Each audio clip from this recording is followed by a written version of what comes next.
오늘은 핵심은 사랑입니다 라는 제목으로 하나님 말씀 잠시 함께 나누도록 하겠습니다. 어떤 집사님이 아이를 기르면서 겪은 일인데요. 아이가 말을 듣지 않아서 답답할 때가 참 많았다고 합니다.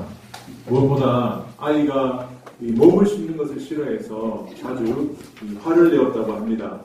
얼굴을 닦아라, 또 씻어라, 목욕해라 이런 잔소리를 했지만 도무지 아이는 말을 듣지 않았다고 합니다. 그런데 어느 날 이 아이가 갑자기 목욕을 하고 또 몸을 단장하는 것을 보게 되었습니다. 그 아이가 중학교에 들어가면서 그렇게 되었다고 합니다. 그래서 하루는 이 집사님이 이 아이의 일기장을 보게 되었는데, 아이가 일기장에 보니까 자기 옆에 앉아있는 그 여자아이를 좋아하기 시작했다는 것을 알게 되었습니다. 그 아이는 누군가를 좋아하면서 눈동자가 달라지고 또 몸가짐이 완전히 바뀌었습니다. 심지어는 엄마에게 엄마 좋은 옷 좀 사주세요 라고 이렇게 말하기도 했습니다. 한 번도 옷 타령을 한 적이 없는 아무 것이나 닥치는 대로 입던 아이가 그렇게 달라졌습니다. 이때 지사님은 깨달았어요. 어린아이도 이 사랑하는 마음을 가지면 이렇게 달라지는구나. 사랑하면 이렇게 달라지는구나 라는 것을 깨닫게 되었다고 간증을 듣게 되었습니다. 여러분, 사람은 비판하고 꾸짖는다고 변하지 않습니다. 잔소리가 사람을 바꾸지 못합니다. 사람은 감동해야 움직입니다. 그러니까 마음에 감동이 없으면 이 옳다는 것을 알아도 변하지 않는 것이 사람이에요.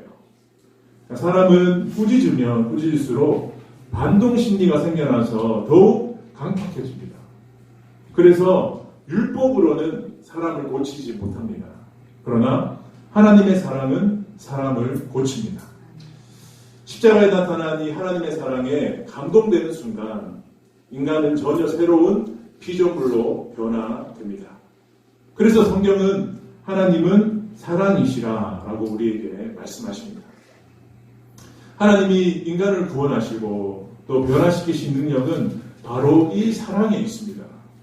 우리가 지난주에도 나누었던 것처럼 요한복음 3장 16절에 보면 하나님이 세상을 이처럼 사랑하사 독생자를 주셨으니 이는 그를 믿는 자마다 멸망하지 않고 영생을 얻게 하려 하심이라.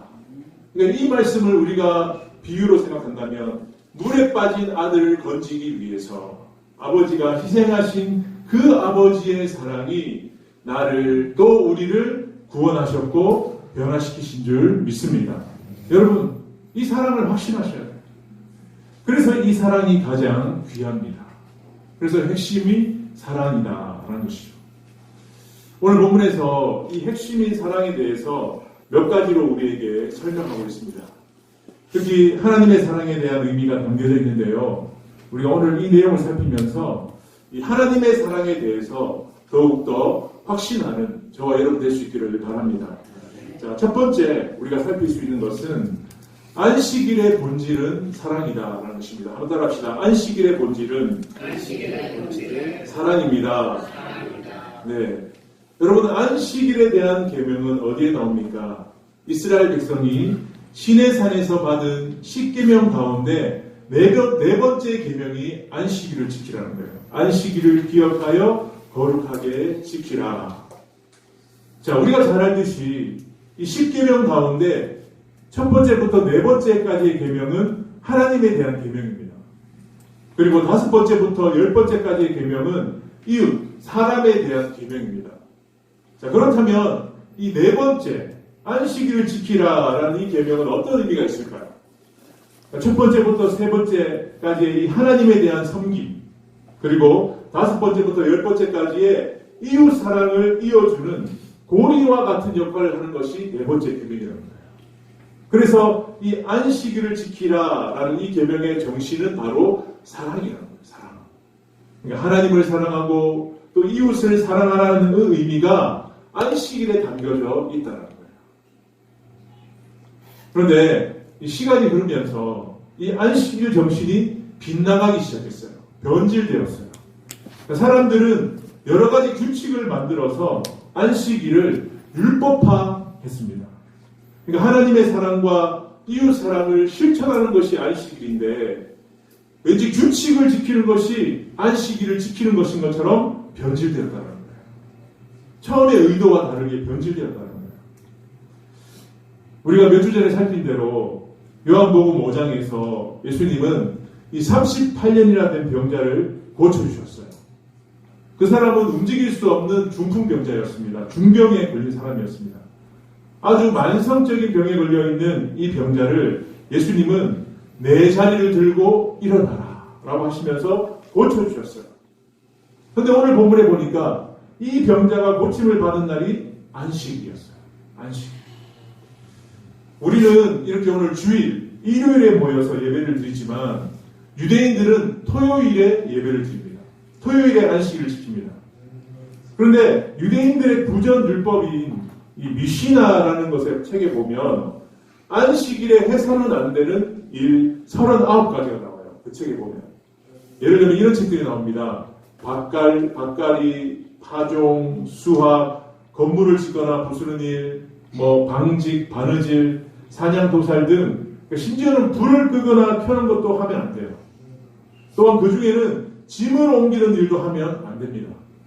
그래서 유대인들은 오늘 본문에서 이 병이 나은 환자가 가벼운 자기가 누워있던 그 돗자리 같은 것을 들고 옮긴 것에 대해서 안식일에 해서는 안 되는 일을 했다라고 지금 비난하고 있는 것입니다. 예수님 당시의 랍비들은 이 안식일을 지키기 위해서 옷에도 어떤 장식품도 달지 않았어요. 왜냐하면 이것을 옮기면 안 되기 때문에. 그러니까 이러한 사소한 문제들이 그들에게는 죽고 사는 문제였다는 거예요. 여러분 한번 생각해 보세요. 38년간 누워있다가 이 병자가 고침받은 일이 놀라운 일입니까? 아닙니까? 놀라운 일이죠. 얼마나 놀라운 일입니까? 38년이면 그 자리에 주변에 살고 있는 사람이 다 알 거 아닙니까? 항상 누워있었던 사람인데 이 사람이 일어나 걷고 있어요. 얼마나 놀라운 일입니까? 그러니까 상식이 있는 사람 같으면 고침받은 이 사람에 대해서 집중해야 돼요. 병 고침받은 그 사람에 대해서 집중해야 돼요. 그런데 오늘 유대인들은 어디에 집중하고 있습니까? 안식일에 일했다는 것, 규정을 어겼다는 것에 지금 집중하고 있다는 거예요. 오늘 유대인들이 병나은 사람에게 이 안식일에 자리를 들고 가는 것이 옳지 않다라고 이렇게 비난하니까 병나은 사람이 이렇게 말했습니다. 나를 낫게 한 그 사람이 저에게 자리를 들고 가라고 했습니다. 그러자 유대인들은 이렇게 물었어요. 너에게 자리를 들고 가라는 사람이 누구냐? 여러분 이 대화를 한번 생각해 보세요. 재밌습니다. 그러니까 병나은 사람은 자신을 낫게 한 그 사람에게 대해서 말하고 있는데 유대인들은 뭐라고 묻습니까? 자리를 들고 가라는 그 사람이 누구냐? 여러분 상식적으로 묻는다면 어떻게 물어야 됩니까? 너를 낫게 한 그 사람이 누구냐 물어야 되잖아요. 그런데 유대인들은 어떻게 묻고 있습니까? 너에게 자리를 들고 가라는 그 사람이 누구냐? 이것이 무엇을 말해줍니까? 유대인들 마음속에는 한 영혼에 대한 마음이 없다. 영혼 사랑에 대한 마음은 전혀 없다는 거예요. 그들 마음속에 뭐가 있습니까? 안식일에 계명 어겼다는 것, 그 일에만 지금 집중하고 있다는 거예요. 여러분 오늘날도 사람들 가운데 특히 목회자들 가운데서도요 이 영혼 중심의 사람이 있고 일 중심의 사람이 있습니다. 그러니까 영혼 중심의 사람은 모든 초점이 영혼에게 맞춰져 있어요. 영혼 살리는데. 그런데 일 중심의 사람은 영혼에는 관심이 없고 오직 자신의 일 처리에만 관심을 가지고 있어요.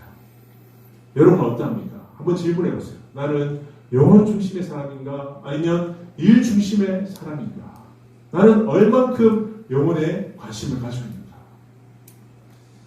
예수님은 이 복음서에서 이 안식일의 진정한 의미에 대해서 이렇게 가르쳐 주셨습니다. 사람이 안식일을 위해 있는 것이 아니라 안식일이 사람을 위해 있다. 그러니까 안식일이 주체가 아니라 누가 주체라는 거예요? 사람이 주체라는 거예요. 그러니까 안식일의 본래 정신은 하나님이 우리를 사랑하셔서 안식일을 만들어 주신 것이지 계명을 억지로 완벽하게 지키라고 안식일을 만들어 주신 것이 아니라는 거예요. 그러니까 주체는 누굽니까? 사람이에요. 영혼이에요. 영혼이에요. 여러분, 그렇기 때문에 우리가 앞으로 신앙생활 하면서 계명을 지키는 것도 참 중요하지만 더 중요한 것은 이 계명이 담고 있는 정신을 지키는 거예요. 그러니까 본질을 놓쳐서는 안 돼요. 예수님은 이 안식일의 정신, 사랑이라는 것을 기억하시고 안식일의 병자를 고쳐주셨습니다. 그러니까 다른 복음서에도 보면 예수님이 안식일에 여러 병자들을 고쳐주셨어요. 계명이 중요하지만 계명 자체가 우상이 되어서 계명의 본래 정신을 훼손시켜서는 안 된다는 거예요. 여러분, 우리가 어떤 일을 할 때마다 또 교회 일들을 할 때에도 항상 우리가 이 일을 왜 하는지를 여러분 생각하셔야 돼요. 왜 이 일을 하는지 본질을 놓치면 안 된다는 거예요. 제일 바람직하지 않은 것은 정신은 잃어버리고 의미는 잃어버리고 연례 행사로 진행하는 거예요. 연례 행사. 그러니까 절기를 지키는 것도 마찬가지입니다. 우리가 이제 11월 17일 되면 뭐가 돌아옵니까? 추수감사절이 돌아옵니다. 추수감사절은 뭐 하는 날입니까? 한 해 동안 우리에게 베풀어 주신 은혜에 하나님 앞에 감사하는 날이에요. 그러니까 감사의 의미를 기억하며 지키는 절기인데 어떤 사람들은 추수감사절을 1년에 한 번 있는 날이니까 그냥 지키는 것이라고 드리는 사람이 있다는 거예요. 이것이 잘못되었다는 것입니다. 여러분, 본질을 기억하시기 바랍니다. 본질을 놓치시면 안 돼요. 안식일의 본질은 사랑입니다. 사랑. 두 번째, 우리가 살필 수 있는 것은 속죄의 본질은 사랑이라는 거예요. 그러니까 죄사함의 본질은 사랑이다라는 것입니다. 오늘 12절에 보니까 유대인들이 병난 사람에게 와서 누가 고쳐주었냐고 물어봤습니다. 그러자 병난 사람은 누가 나를 고쳐줬는지 알지 못한다고 말했어요. 알지 못한다고 말했어요. 왜냐하면 예수님께서 지금 사역 초기이시기 때문에 많은 사람들에게 드러나는 것을 원치 않으셔서 그 자리를 피하셨기 때문에 병난 사람은 자기를 고쳐준 사람이 누군지 알지 못했습니다. 그런데 오늘 본문에 보면 며칠 후에 예수님께서 성전에서 이제 병난 사람을 만났습니다. 그러면서 예수님께서 그 사람에게 이렇게 말했어요. 앞으로 더 큰 병이 생기지 않도록 다시는 죄를 범하지 말라. 앞으로 또 병에 걸리지 않도록 다시는 뭐를 짓지 말라? 죄를 짓지 말라. 예수님은 이 사람이 38년 동안 알아누웠던 것, 병이 걸렸던 근본 원인이 바로 죄에 있다는 것을 말씀해 주신 거예요. 죄에 있다. 죄 때문에 당신이 고통당한 것이다. 여러분, 죄는 때때로 질병의 근본 원인이 되기도 합니다. 엄밀히 말하면 우리가 왜 병이 생기느냐? 죄 때문에 생긴다. 죄 때문에. 왜 그렇습니까? 인류 조상인 아담이 죄를 범하고 말미암아 모든 사람에게 뭐가 찾아왔습니까? 죽음이 찾아왔어요. 마찬가지로 인류 조상 아담이 죄를 지음으로 말미암아 죽음이 찾아온 것처럼 병이라는 것은 죽음으로 이어지기 때문에 병이 왜 생기느냐? 죄 때문에 생겨났다는 거예요. 그러니까 병이 생기는 근본 원인은 죄 때문입니다. 요즘 우리가 계속해서 소리내어서 반대하고 있는 동성애도 마찬가지예요. 동성애도 마찬가지예요. 사회에서는 이 동성애를 이 인권이라고 주장하면서 합법화하려고 시도하고 있습니다. 그러나 여러분, 동성애는 성경에서 말하는 은밀한 죄입니다. 죄입니다. 확실한 죄예요. 왜 죄입니까? 하나님의 창조 질서를 파괴하기 때문에 이것은 죄예요. 여러분, 동성애로 말미암아 생긴 병이 있습니다. 그게 뭘까요? 에이즈입니다. 그러나 여러분, 사회에서는 뭐라고 하냐면 이것을 말하지 않습니다. 숨깁니다. 부인합니다. 그리고 세금으로 에이즈 환자들을 치료해주고 있어요. 그러니까 국민들이 낸 세금으로 지금 죄로 인해 생긴 질병을 치료하고 있다는 거예요. 안타까운 일이에요. 여러분, 우리가 겪는 모든 질병, 아픔이 죄 때문에 발생하는 것은 아니지만 성경적으로 볼 때 사실 병의 근본 원인은 죄라는 거예요. 그러니까 38년 된 병자를 치료하신 일을 통해서 예수님은 당신이 죄를 치유하는 능력이 있음을 스스로 보여주신 거예요. 여러분, 예수님의 치유는 단순히 육신의 병을 고치는 것을 넘어서서 죄의 문제를 해결해 주시는, 우리를 구원해 주시는 능력이 계시는 분인 줄 믿습니다. 이것을 우리에게 보여주고 계세요. 그래서 복음서에서 볼 때 예수님은 환우들을 고쳐주실 때 그의 병만이 아니라 영혼의 문제까지 해결해 주신다는 거예요. 여러분, 예수님께서 왜 이렇게 병도 고쳐주시고 또 영혼의 구원의 문제도 해결해 주실까요? 그것은 우리를 사랑하시기 때문에. 우리를 사랑하시기 때문입니다. 그러니까 우리가 더 이상 고통받는 것을 원하지 않기 때문에 예수님은 우리의 병도 고쳐주시고 우리의 영혼의 구원의 문제도 해결해 주시는 줄 믿습니다. 예, 이것을 우리에게 말씀하십니다. 자, 정말 그런지 우리 이사야서 53장 5절 말씀 우리 같이 한번 읽어보겠습니다. 시작. 그가 잘림은 우리의 허물 때문이요 그가 상함은 우리의 죄악 때문이라. 그가 징계를 받음으로 우리는 평화를 누리고 그가 채찍에 맞음으로 우리는 나음을 받았도다. 네. 이것은 예수님의 십자가 죽음의 의미에 대해서 이사야 선지자가 설명하고 있는 내용입니다. 그런데 여기서 우리가 발견할 수 있는 것, 예수님의 십자가 죽음은 우리의 죄 문제를 해결해 주셨고 뿐만 아니라 이 53장 5절에 보면 그가 채찍에 맞음으로 우리는 뭘 받았도다? 나음을 받았도다.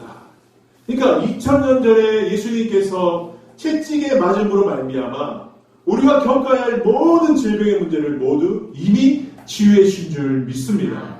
이것을 우리에게 지금 말씀하고 있는 것입니다. 그래서 여러분, 우리는 이 말씀을 믿고 의지할 때 우리의 모든 병 고침의 은혜를 경험하게 되는 줄 믿습니다. 네, 우리를 사랑하시기 때문에. 우리를 사랑하시기 때문에 예수님의 십자가에 달려 돌아가셨고 우리의 병을 고치기 위해서 채찍에 맞으셨다는 거예요. 여러분, 우리는 예수 그리스도를 우리의 모든 정말 질병 또 우리의 모든 죄 문제를 해결하신 구원자로 믿으시기를 바랍니다. 이것을 확실하기만 한다면, 이 사랑을 우리가 받아들이기만 한다면 우리도 오늘 38년 된 이 병자와 같은 병남을 경험할 수 있다는 거예요. 그래서 예수님이 왜 죄를 사하여 주셨느냐, 왜 병을 고쳐주셨느냐, 우리를 사랑하시기 때문에, 사랑하시기 때문에 그렇게 하셨다는 거예요. 마지막 세 번째 우리가 살필 것은 사역의 본질은 사랑이라는 거예요. 사역의 본질은 사랑이라는 거예요. 오늘 예수님이 이 병자를 고치셨다는 사실을 알게 된 유대인들은 예수님을 핍박했습니다. 16절에 보니까 그러므로 안식일에 이러한 일을 행하신다 하여 유대인들이 예수를 박해하게 된지라. 그러니까 안식일에 병자가 자리를 들고 걸어가게 했다는 계명을 어겼다는 이유로 오늘 유대인들은 예수님을 박해하기 시작했어요. 여러분 한번 생각해 보세요. 예수님이 38년 된 이 병자를 고치신 일이 박해받을 일입니까? 박해받을 일입니까? 아니잖아요. 근데 우리가 살다 보면 이 선한 일을 했다고 해서 꼭 칭찬 듣는 것은 아닙니다. 착한 일을 했다고 해서 꼭 사람들에게 인정받는 것은 아니더라고요. 법에 의해서 정의를 실천하기 위해서 최선을 다하는 자에게 우리가 뭐라고 말해야 됩니까? 수고가 많으십니다. 격려해 줘야 되잖아요. 그런데 이렇게 칭찬하기는커녕 비난하고 사퇴하라고 압박하는 것이 세상이에요. 어디에서나 허물을 들춰내고 비난하는 무리가 있다는 거예요. 오늘 유대인들도 동일하게 역사하고 있는 거예요. 그들이 핍박할 때 예수님은 오늘 이렇게 말씀하셨습니다. 17절 말씀 우리 같이 한번 읽어볼까요? 시작. 예수께서 그들에게 이르시되 내 아버지께서 이제까지 일하시니 나도 일한다 하시네. 하나님께서 지금도 살아계셔서 우리를 위해 일하고 계시기 때문에 나도 지금 일하고 있다. 나도 병자를 고치고 있다. 이렇게 말씀하신 거예요. 내가 병자를 고친 이유는 하나님이 지금도 사랑하셔서 병자를 고치기 때문에 나도 동일하게 일하고 있어. 라고 이렇게 말씀하신 거예요. 그러니까 예수님의 마음에는 이 하나님의 사랑이 있으셨어요. 그러니까 하나님은 그분의 백성들이 질병으로 고통받는 것을 기뻐하지 않으셨어요.